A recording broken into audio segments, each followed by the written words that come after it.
came home earlier than usual that night, and I remember clearly that the street was quiet and empty as I unlocked my front door and stepped inside.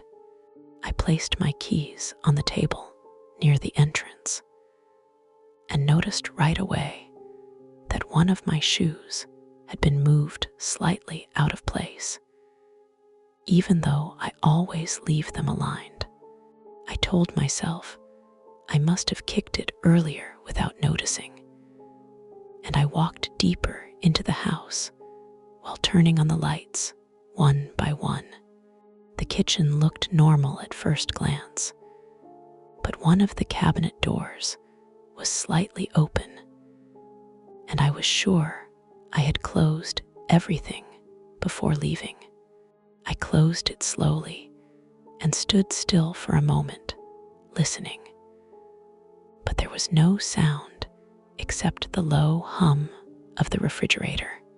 I checked the windows in the living room and found them locked exactly as I had left them, which made me feel a little calmer. I picked up my phone and scrolled for a few seconds, trying to distract myself from the strange feeling building in my chest. I decided to take a shower to clear my head, and I walked upstairs while turning on the hallway light behind me. As I reached the top step, I thought I heard a soft movement downstairs, like something lightly touching the floor, but it stopped the second I paused. I stood there, holding the railing tightly, and listened again, but the house went completely silent. I told myself it was just the pipes or something settling, and I forced myself to continue to the bathroom. I locked the bathroom door behind me, which is something I never usually do, and I turned on the water. While the shower was running, I kept looking at the door, expecting the handle to move, but nothing happened. I finished quickly and stepped out, wrapping a towel around myself as I listened again. The house was quiet, but not in a normal way. It felt like something was waiting for me to make a sound. I got dressed fast and opened the bathroom door slowly, checking the hallway before stepping out. The hallway light I had turned on earlier was now off, and I was certain I had left it on. I reached for the switch and turned it back on, and for a second, I thought I saw something at the end of the hallway move out of sight. I walked toward my bedroom slowly, keeping my eyes fixed ahead, and every step felt louder than it should have been. I entered the room and immediately checked under the bed and inside the closet, finding nothing out of place.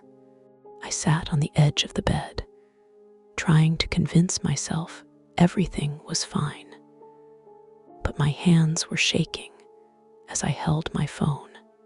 I decided to call my friend just to hear another voice, but the call failed instantly, as if there was no signal. I stood up again and locked my bedroom door, then backed away from it slowly. That's when I heard it for the first time.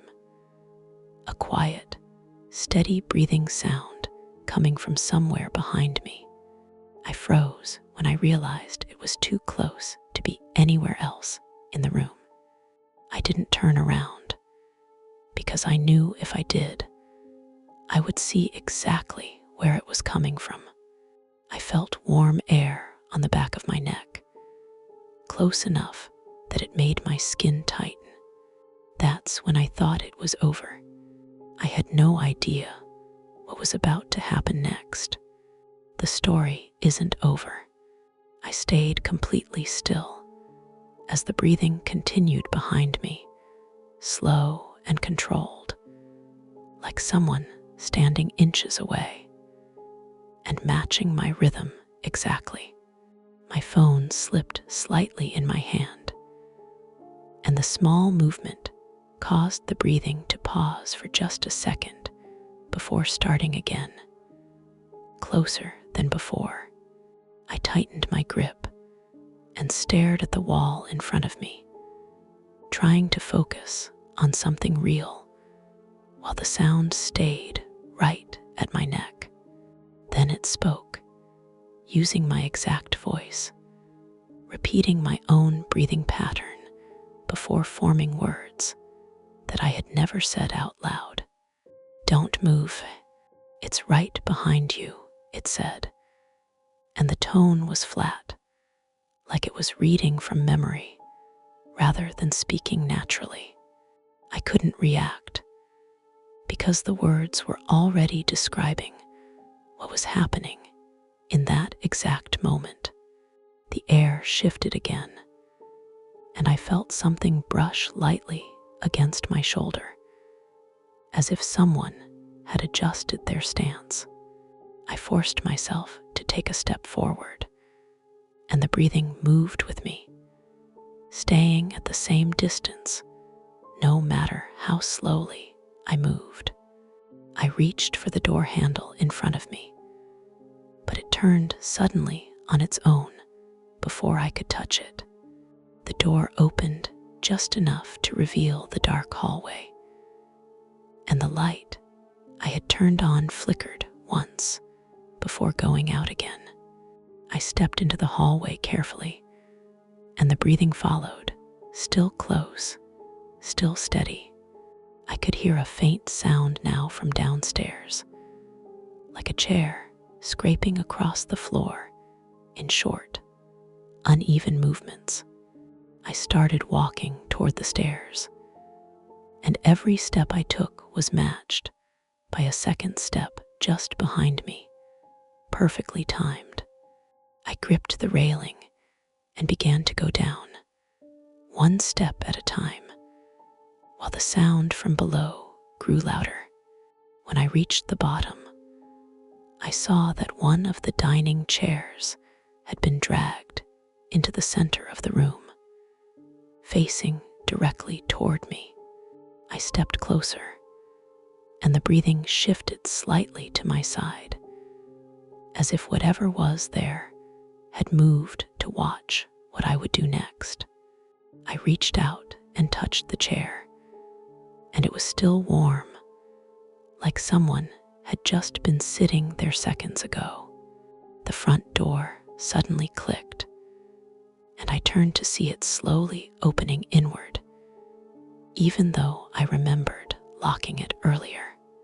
The breathing moved again, this time circling slightly behind me, and I could feel it tracking every movement I made. I walked toward the door, thinking I could run, but my legs slowed as I got closer, like something was forcing me to hesitate. The voice spoke again in my tone, repeating the exact words I had said earlier when I first came home. "I'm alone," it said, copying me perfectly, and the realization hit me instantly. Someone had been inside the house the entire time, listening, memorizing, staying just out of sight. I stepped outside quickly, leaving the door open behind me, and I didn't stop walking until I reached the street. I turned once, just once, to look back at the house, and I saw movement at the window on the second floor. It wasn't random. It was deliberate, like someone standing there watching me leave without trying to hide. I kept walking, faster now, but the worst part didn't happen until my phone buzzed in my hand. I looked down and saw a new message from my own number, sent just seconds ago. It said, "You forgot something inside." I stopped for a second, just long enough to understand what that meant before another message appeared. I'm coming with you this time. One last question. If you were in her place at that moment, would you have done the same? Be honest. What does her choice deserve out of 10? Subscribe now. The best story is coming next.